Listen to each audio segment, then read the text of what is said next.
자, 여러분, 이 처참한 광경을 한번 똑똑히 보시구려. 지난 시간 우리는 상갓집 깨라 분이며 바닥을 기던 파랗고 이하응이 40년의 침묵을 깨고 드디어 권력을 잡는 그 짜릿한 순간을 목격했소. 기억나시오? 하지만 말이오, 세상 일이란 게 참으로 얄궂소. 권력을 잡는 것은 칼을 쥐는 것과 같지만 그 칼을 지키는 것은 맨손으로 칼날을 잡는 것만큼이나 어렵고 위험한 법이요. 지금 저 차가운 의금부 바닥에 무릎 꿇은 노인을 보시오. 누구입니까?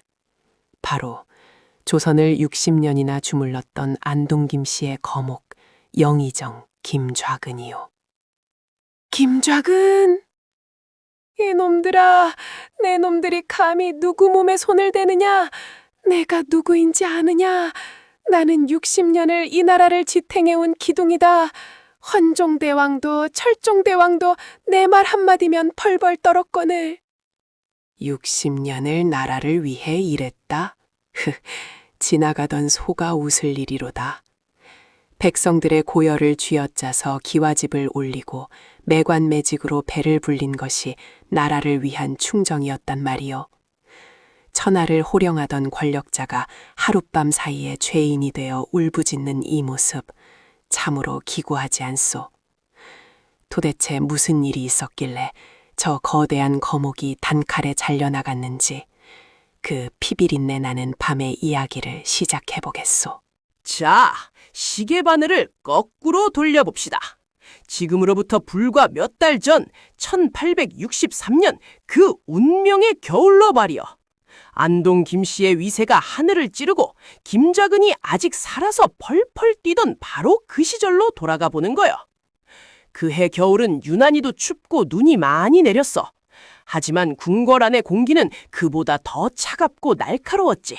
마치 폭풍전야처럼 고요하지만 금방이라도 무언가 터질 것 같은 긴장감이 감돌고 있었어.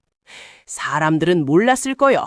운현궁의 그 바보 이하응이 품속에 시퍼런 칼을 숨기고 호시탐탐 안동김 씨의 목덜미를 노리고 있었다는 것을 말이요. 자, 그 숨막히는 역사의 현장으로 함께 들어가 보십시다. 1863년 12월 13일. 드디어 12살 명복이, 즉 고종이 왕위에 올랐소. 만조백관이 머리를 조아리고 전하, 천세, 천세, 천천세를 외쳤지만 그 화려한 옥좌 뒤에는 시커먼 그림자가 드리워져 있었소.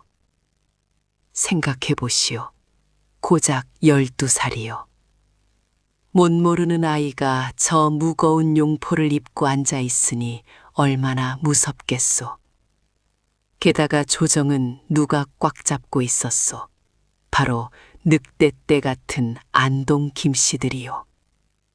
육조 판서부터 지방 수령까지 죄다 김좌근의 눈치만 보는 허수아비들이었지. 대원군? 그때까지 대원군은 그저 왕의 생부라는 껍데기뿐, 조정에 들어올 공식적인 명분도 벼슬도 없는 야인이었소. 마치 굶주린 이리떼 한복판에 던져진 어린 양과 그 아비꼴 아니겠소. 저 살벌한 눈빛들을 보시오. 기회만 되면 언제든 어린 왕을 물어뜯으려고 이를 갈고 있지 않소. 아바마마, 무섭습니다. 저 신하들이 저를 보는 눈빛이 마치 먹이를 노리는 짐승 같습니다. 저는 아무것도 모르는데 제가 정말 왕노릇을 할 수 있을까요? 주상, 고개를 드시오. 주상은 이 나라의 왕이십니다. 걱정 마시오. 이 아비가 있지 않소. 내 40년을 바보 흉내를 내며 흙바닥에서 구르고 멸시를 견딘 것은 오직 오늘을 위해서였어. 내 기필코 저 늙은 여우들의 이빨을 모조리 뽑아버리고 주상의 앞길을 비단길로 만들어 드릴 것이니 주상께서는 그저 옥좌를 지키시면 됩니다. 저들을 두려워 마시오. 아들이 떨리는 손을 잡은 대원군의 눈에서 불꽃이 튀었어. 이건 단순한 권력욕이 아니오. 자식을 지키려는 아비의 처절한 다짐이었어. 하지만 상대는 60년 묵은 거대한 바위, 안동 김씨였어. 계란으로 바위치기? 아니, 맨주먹으로 바위를 깨야 하는 싸움이었어. 그날 밤 한양 북촌 안동 김씨의 본가에서는 긴급 회의가 열렸어.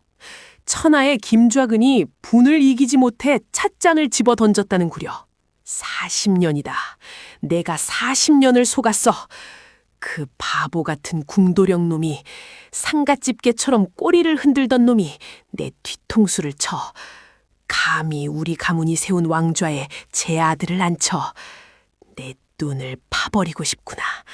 으악. 대감, 고종하십시오. 아직 판이 끝난 게 아닙니다.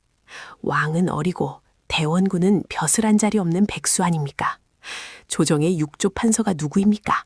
다 우리 사람입니다. 군권도 재정도 다 우리 손에 있습니다. 종이 호랑이가 울어봤자지 이빨 빠진 호랑이가 무얼 하겠습니까? 두고 보시지요.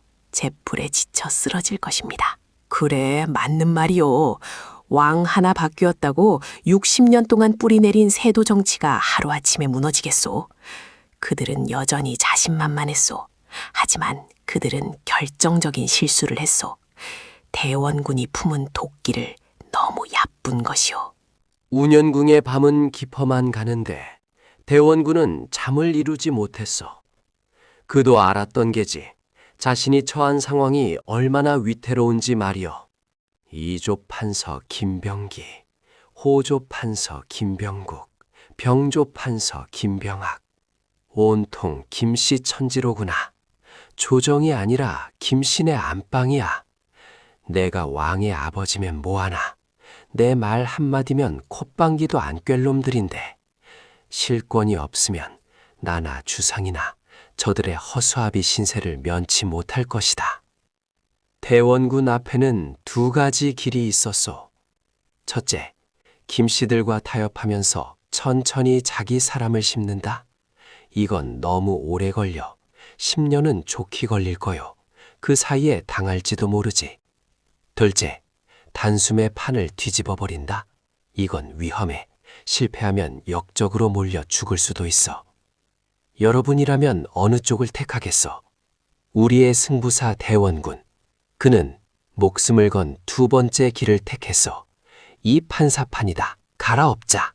대원군에게는 믿는 구석이 딱 하나 있었어. 바로 궁궐의 가장 큰 어른, 대비마마, 신정왕후 조씨였어. 대원군에게 벼슬이 없다면 벼슬보다 더 높은 명분을 빌리면 되는 법. 대원군, 나는 20년을 기다렸어. 내 남편 익종의 뜻을 받들어 이 썩어빠진 안동김씨 세상을 끝장내고 싶었어. 본궁이 수렴청정을 하겠어. 왕이 어리니 할머니인 내가 정사를 돌보는 것은 당연한 이치 아니겠어? 대비마마의 하애와 같은 뜻을 받들겠나이다. 하오나 저들이 가만히 있지 않을 것입니다. 피를 보게 될지도 모릅니다. 그래서 대원군, 그대가 필요한 것 아니오? 내가 왕실의 이름으로 명을 내릴 테니 그대는 내 칼이 되어 마음껏 휘두르시오. 저들의 목을 치든 다리를 분지르든 내가 다 허락하리다. 1864년 1월 새해가 밝자마자 조정의 피바람, 아니 거대한 태풍이 몰아쳤소. 대원군이 대비마마의 전교를 들고 조회에 나타난 것이오. 대비마마의 분부시다. 다들 듣거라. 지금 조정은 썩을 대로 썩었다. 이에 인사를 새로 단행한다. 이조 판서 김병기를 파직하고 그 자리에 조두순을 임명한다. 뭐라고? 이조 판서를? 인사권을 준 자리를 뺏다니 이건 말도 안 돼. 감히 우리 김씨 가문에 선전포고를 해? 이조 판서가 어떤 자리요? 관리를 뽑고 자르는 권력의 심장과 같은 자리요. 그 자리를 안동 김씨에게서 뺏어버린 거요. 첫 수부터 적의 심장에 비수를 꽂은 격이지. 조정 대신들의 얼굴이 사색이 되었소. 천하가 뒤집히는 순간이었지. 안동 김씨의 불애인 김병학이 가만히 있을 리가 있나? 얼굴이 시뻘개져서 대원군에게 따지고 들었소. 대원군, 이것이 도리에 맞는 처사입니까? 아무런 죄도 없는 대신을 하루아침에 갈아치우다니요. 이것은 국법을 무시하는 처사입니다. 도리? 지금 도리라고 했어? 60년 동안 매관매직으로 벼슬을 사고 팔고 나라를 팔아먹은 자들이 감히 내 앞에서 도리를 논하시오? 똑똑히 들으시오. 이제부터는 대비마마의 명이 곧 도리고 내가 하는 말이 곧 법이요. 꼬우면 자네도 파직당하든가. 캬, 대원군 말빨 보소. 한마디도 지지 않소. 이미 대원군의 머릿속에는 다음 그 다음 수가 바둑알처럼 쫙 깔려 있었던 게요. 그 뒤로 어땠는지 아시오? 숨도 안 쉬고 몰아쳤어. 마치 둑 터진 강물처럼 거침이 없었지. 1월 15일 병조판서 교체, 군권을 뺏어왔어. 1월 22일 호조판서 교체, 나라 돈줄을 가져왔어. 2월 3일 형조판서 교체, 법까지 가져왔어. 한 달 만에 조정의 머리가 싹 바뀌었어. 머리부터 발끝까지 싹 다. 모든 것이 대비마마의 엄명이라는 일무로 진행되니 안동 김씨들은 입도 뻥끗 못하고 당한 거요. 그야말로 속수무책, 낙동강 오리알 신세가 된 거지. 60년 권세가 한 달 만에 종이장처럼 찢겨나간 거요.